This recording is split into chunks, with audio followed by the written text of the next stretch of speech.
سر وزیر اعظم شہباز شریف صاحب نے صدر پاکستان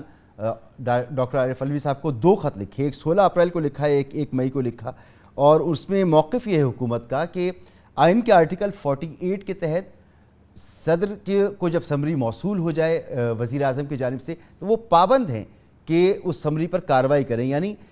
گورنر پنجاب کو اب گھر چلے جانا چاہیے اس سمری کے مطابق جو حکومت کا موقف ہے۔ سر آئین اس پر کیا واقعی بالکل واضح ہے یا اس میں کوئی ابہام موجود ہے؟ جی، اس میں جو میں نے دیکھا اور جو میری سمجھ کے مطابق یہ ہمارا پارلیمانی نظام ہے، اور ہمارے آئین میں یہ لکھا ہوا ہے کہ پریزیڈنٹ صاحب کی جتنے بھی اختیارات ہوں گے وہ پرائم منسٹر کے مشورے پہ استعمال کریں گے۔ ان کو یہ اختیار ہے کہ اگر پرائم منسٹر ان کو کوئی ایڈوائس بھیجتے ہیں تو وہ 15 دن کے اندر اس کو واپس بھیج سکتے ہیں اعتراض لگا کے کہ بھی یہ جو آپ کا مشورہ ہے میں نہیں مانتا، اور یہ اس کے وجوہات ہیں۔ اس کے بعد آئین یہ کہتا ہے کہ اگر دوبارہ پرائم منسٹر صاحب وہ مشورہ بھیجیں، ایڈوائس بھیجیں، تو پھر پریزیڈنٹ صاحب کو وہ ماننا پڑے گا، مطلب بائنڈنگ آن پہ he shall act in accordance with that advice. تو میرے خیال میں تو یہ جو اختیار ہے صدر کا وہ یہی ہے کہ کچھ دیر ڈیلے کر سکتے ہیں، لیکن پارلیمانی نظام کا یہ روح ہے اس کے مطابق ان کو بالآخر پرائم منسٹر کا مشورہ ماننا پڑے گا آئین کے مطابق۔ ٹھیک، اور ایوان صدر سے جو اعلامیہ جاری ہوا ہے اس کے مطابق تو کہا گیا ہے کہ آئین کے آرٹیکل 101 کی شق 3 کے مطابق گورنر صدر مملکت کی رضامندی تک عہدے پر قائم رہے گا اور گورنر پنجاب کو صدر پاکستان کی منظوری کے بغیر ہٹایا نہیں جا سکتا۔ یہ تو درست ہے کہ صدر پاکستان کا حکم ضروری ہوتا ہے ان کو فارغ کرنے کے لیے، لیکن آئین یہ کہتا ہے کہ اگر پرائم منسٹر ان کو یہ مشورہ دیں تو پھر وہ مشورہ بائنڈنگ ہو سکتا ہے۔ پہلی دفعہ وہ واپس کر سکتے ہیں،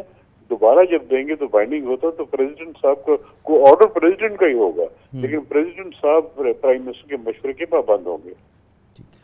تو سر کیا یہ ممکن ہے کہ گورنر کو ہٹانے کے لیے یہ ضروری ہے کہ گورنر کو ہٹانے کے لیے حکومت کو جواز بھی دینا ہوگا کہ انہوں نے آئین کے خلاف کوئی کام کیا ہے یا خدا نخواستہ انہیں کوئی سزا ہوئی ہے، کوئی ایسی وجہ بتانی ہوگی؟ جی، جو موجودہ حالات ہیں اس میں میرے خیال میں ایک جو راستہ ہے حکومت کے لیے وہ یہ ہے کہ عدالت میں چلے جائیں۔ وہ عدالت میں ہائی کورٹ میں بھی جا سکتے ہیں، سپریم کورٹ میں بھی جا سکتے ہیں۔ تو مجھے لگتا ہے کہ اس قسم کا اگر تنازع کھڑا ہو گیا جو کہ نظر آ رہا ہے کہ کھڑا ہو رہا ہے، تو پھر حکومت کو سپریم کورٹ سے رہنمائی لینی پڑے گی یا ہائی کورٹ میں جانا پڑے گا۔ جی سر میں سوال آپ سے یہ کر رہا تھا کہ صدر مملکت کی جانب سے جو اعلامیہ آیا ہے ایوان صدر کی جانب سے، اس میں وجہ یہ بھی بیان کی گئی ہے کہ ان پر کوئی کیس نہیں ہے، یعنی وہ سزا یافتہ نہیں ہے اور انہوں نے کوئی خلاف آئین کام نہیں کیا، تو ان کو کیوں ہٹایا جائے؟ کیا یہ ضروری ہے کہ حکومت ہٹانے کے لیے کسی آئینی عہدے سے کسی شخصیت کو جواز بھی فراہم کرے؟ دیکھیں جی، گورنر مثلاً ہمارے پاس نہ صرف آئین ہے، میرے خیال میں جب سے 18ویں ترمیم آئی ہے اس کے بعد نظیر بھی ہوگی کہ جب بھی گورنر کی تقرری کی گئی ہے یا گورنر کو ہٹایا گیا ہے تو کیا پریزیڈنٹ صاحب نے اپنے اختیارات استعمال کیے ہیں یا پرائم منسٹر کے مشورے پہ کیے ہیں، تو وہ بھی دیکھا جا سکتا ہے۔ تو میرے خیال میں یہ ساری چیز کو دیکھا جائے تو پھر یہ واضح ہو جائے گا کہ چونکہ پارلیمانی نظام ہے تو صدر صاحب پرائم منسٹر کے مشورے کے پابند ہوں گے، اور اگر وہ اس طرح نہیں ہوتا تو پھر میرے خیال میں کافی مشکلات آئیں گی اور بالآخر عدالتوں کو ہی اس پہ مداخلت کرنی پڑے گی۔ مگر سر صدر اور گورنر جو ہیں ان کو تو آئینی استثناء حاصل ہے عدالتوں سے، تو پھر یہ معاملہ کیسے آگے بڑھ سکتا ہے اگر سپریم کورٹ بھی حکومت چلی جائے؟ جی، میرے خیال میں اس کا راستہ نکل آتا ہے، کیونکہ اگر کوئی ایسا فعل ہو جو کہ آئین کے خلاف ہو، جس کو کہتے ہیں وداؤٹ جورسڈکشن ہو، آئین کے یا انکانسٹیٹیوشنل ہو، تو پھر عدالت کو اختیار ہوتا ہے کہ رائے راست پہ لے اور درست جو سمت ہے اس کی طرف